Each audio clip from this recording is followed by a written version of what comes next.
తులారాశి వారికి 6వ స్థానంలో శని భగవానుడు వక్రగమన సంచార స్థితిలో ఉన్నప్పుడు ఎలాంటి విధి విధానం పాటించడం వలన సకల దోషం తొలగించుకొని అనారోగ్యము, ప్రేమికులు, భార్యాభర్తలు, పార్ట్నర్షిప్ బిజినెస్లలో ఎలాంటి మెలకువలు పాటించడం వలన ఐశ్వర్యం కలుగుతుందో మీకు తెలుసా? తులారాశిలో ఏ నక్షత్రాలు వస్తాయనగా చిత్తా నక్షత్రంలోని 3వ పాదం, 4వ పాదం, స్వాతి నక్షత్రంలోని 4 పాదాలు, విశాఖ నక్షత్రంలోని 1, 2, 3 పాదాలు కలిపితే తులారాశి.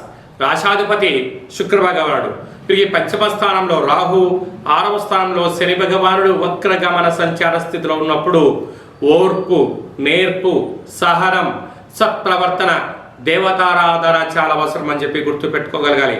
లేకపోతే రుణ సమస్యలు, రోగ సమస్యలు, శత్రు సమస్యలు, పోలీస్ స్టేషన్లు, కారాగారము, న్యాయ సలహాల చేత మీరు అనేక రకాల ఆర్థిక ఇబ్బందులతో సతమతమవుతూ అనారోగ్యం కుంగతీస్తూ మీ యొక్క జన్మ నక్షత్రం రోజున అమావాస్య తిథి ఎందున, అష్టమి తిథి ఎందున ఆవేశం పనికిరాదు అని చెప్పి గుర్తుపెట్టుకోగలగాలి.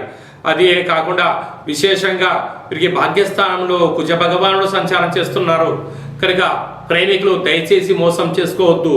భార్యాభర్తల మధ్య అన్యోన్యత అవసరం అని చెప్పి కూడా గుర్తుపెట్టుకోగలగాలి.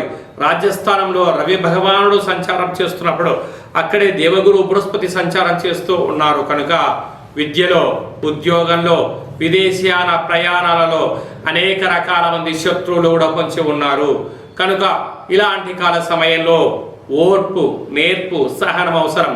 మీ జన్మ నక్షత్రం రోజున అష్టమి తిథి ఎందున ఆషాఢమాస అమావాస్య సందర్భంగా తస్మాత్ జాగ్రత్త అని చెప్పి జ్యోతిర్విజ్ఞానం తెలియచేస్తుంది కనుక ఇలాంటి కాల సమయంలో కాళ భైరవ స్వామి స్మరణ, దీపం వలన, దిష్టి వలన సకల దోషం తొలగించుకోవచ్చు అని చెప్పి గమనించాలి.